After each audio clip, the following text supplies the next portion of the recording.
Alright, I believe we left off on example 3 here.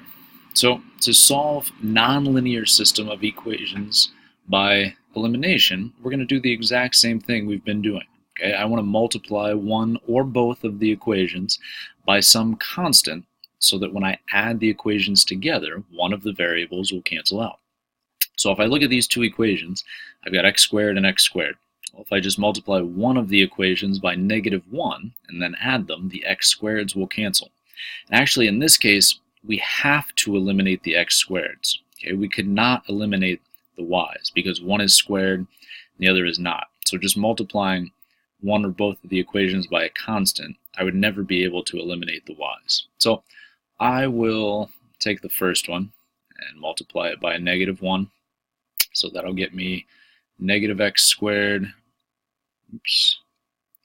minus y squared equals -25. And then we'll just leave the second one as is and then add them together. So the x squareds will cancel. I'll have -y squared minus y. Okay, those aren't like terms, so I can't combine them. Equals -20.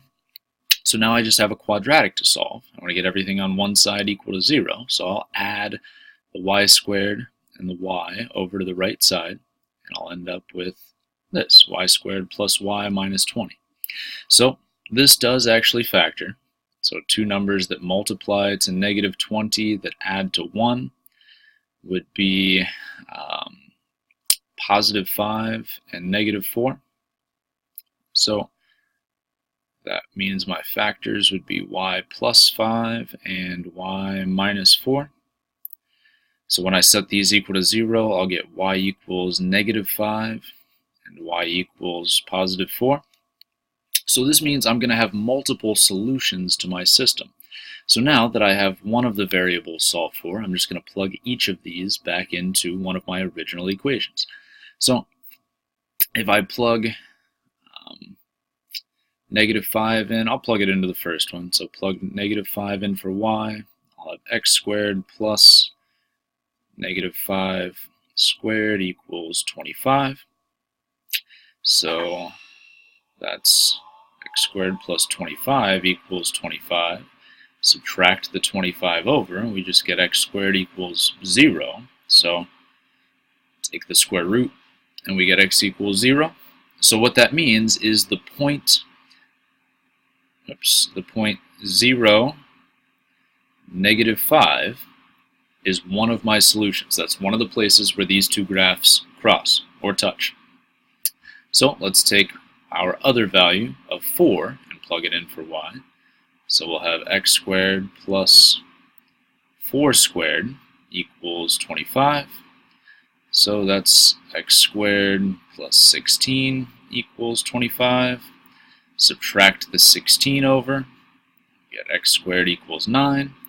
Take the square root, and we'll get x equals plus or minus 3.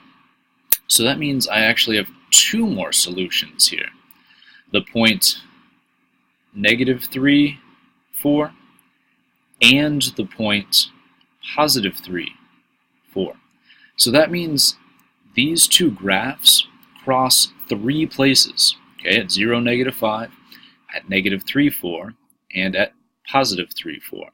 So if I graph both of these functions, okay, the easiest way is probably to put them into Desmos.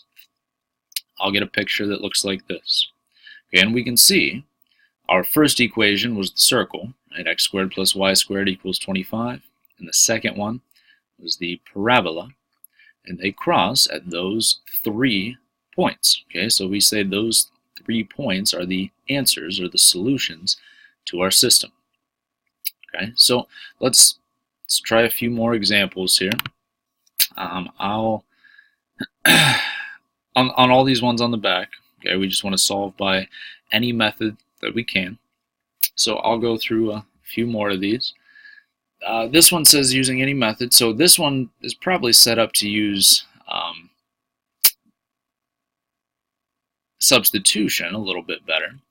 So since y is solved for, I can take this x squared and plug it in place of y here. So I would have x plus x squared equals 6. So again, just a quadratic to solve. We can subtract the 6 over to the left side, and I'll also rearrange my terms here so that it looks a little bit nicer. So now I want to factor this, look for two numbers that multiply to -6 that add to +1.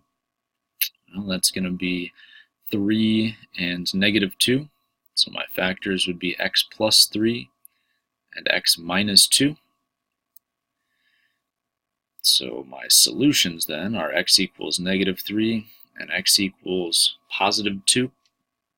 So I just take these values and plug them back in. It doesn't matter which one I plug them into. They both look equally as easy, so I'll plug them into the first one. So -3 squared is 9, so that means the point -3, 9 is one of my solutions. And if I plug 2 in, 2 squared is 4, so that means the point 2, 4 is my other solution. So these two graphs cross at 2 points, -3, 9 and 2, 4.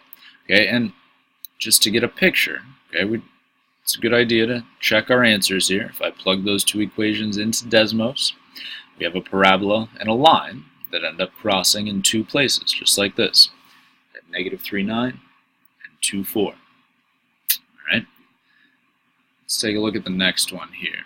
So on this one, we've got x minus 2y equals 4 and xy equals 6. Now, this one, we aren't going to be able to use elimination. Again, this one we're probably going to want to use substitution. Looks like the easiest variable to solve for would probably be x in the first equation here. I would just add 2y over. So when I do that, this first equation would become x equals 2y plus 4. So now I can plug 2y plus 4 in place of x right here. Okay, so that's going to become x times, I'm sorry, put that in the wrong spot, didn't I? That's going to become 2y plus 4 times y equals 6. Right? I just replaced x with what I know x to be equal to, 2y plus 4. So now I can distribute this y through, get 2y squared plus 4y equals 6. So quadratic again to solve. Subtract the 6 over. So 2y squared plus 4y minus 6 equals 0.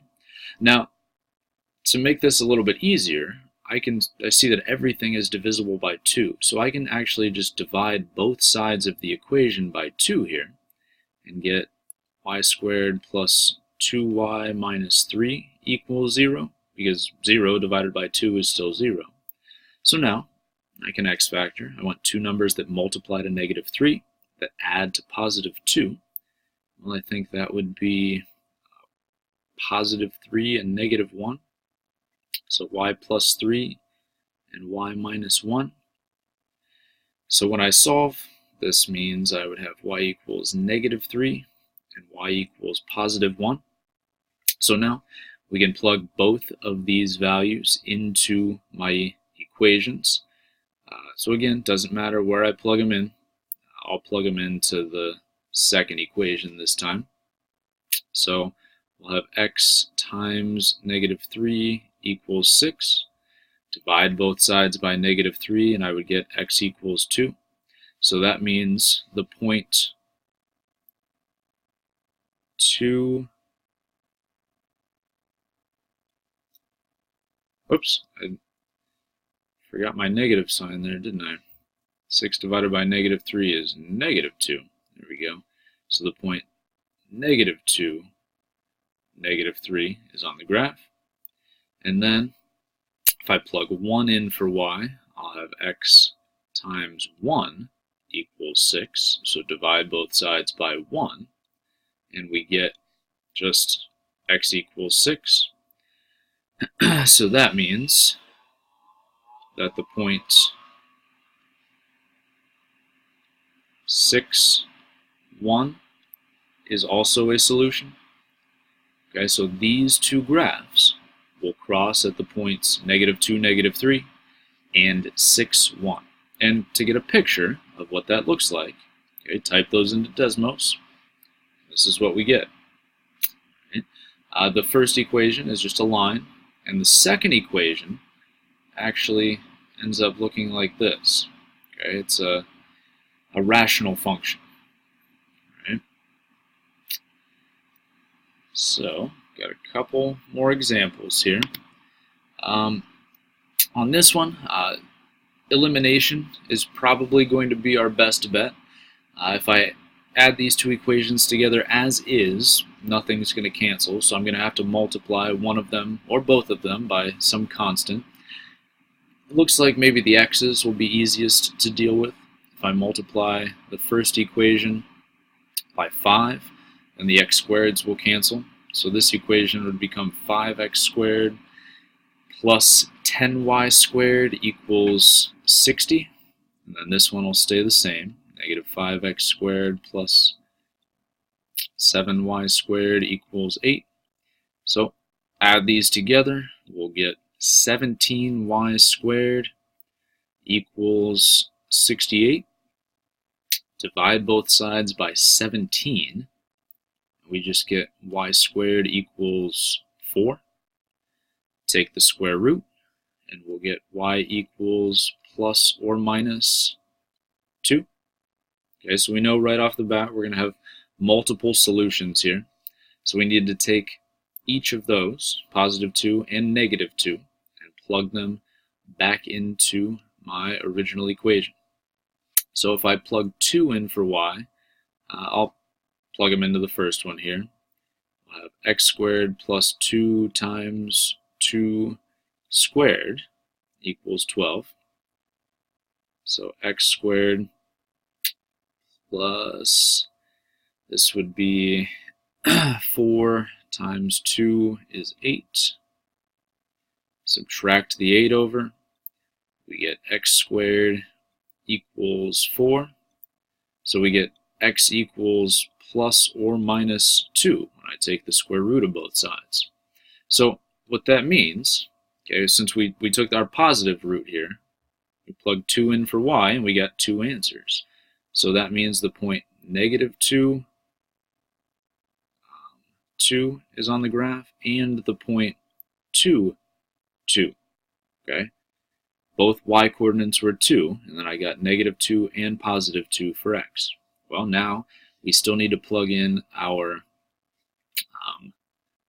-2 for y. So I'll come over here. So x squared plus 2 times -2 squared equals 12.